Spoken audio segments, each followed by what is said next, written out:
Hello everyone! For today's video, we're going to eat watermelon. Very juicy and very yummy.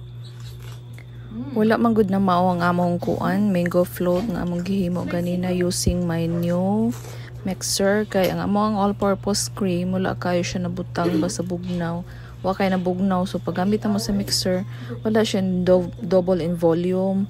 So mao to naka-decide na lang mi nga i-mix na lang i-blend na lang nako pati ang biscuits, ang graham, ang all-purpose cream ug ang condensed milk para mahimong mango shake smoothie.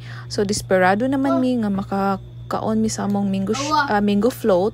Nagkaon na lang mi watermelon para kuan ka ng makuha na nga mo ang kadismaya char lang.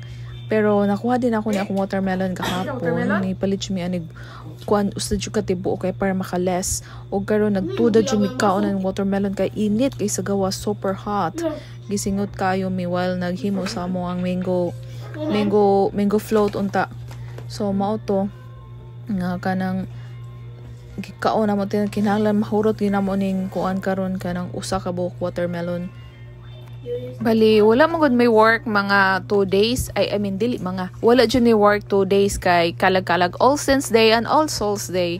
So, mao ni naghuna-huna mi bisag unsa pwedeng makaon o pwedeng mapalit dito sa carbon.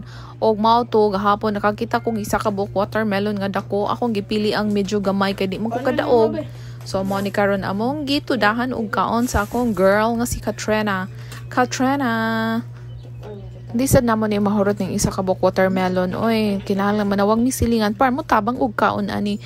Og nanami duha nga among gitawag og ni tabang na sila kaon kay kung i-fridge, i-ref maguni siya niya maabtan og 1 day or 2 days madaot man sa ni siya, maaslo man ni malain siya ba. So kinahanglan in a day open gini mo sa watermelon mahurot gud siya. Char lang.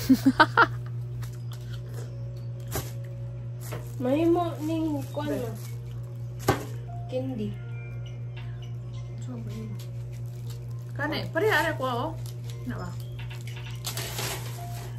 Slice ba? Pwede na.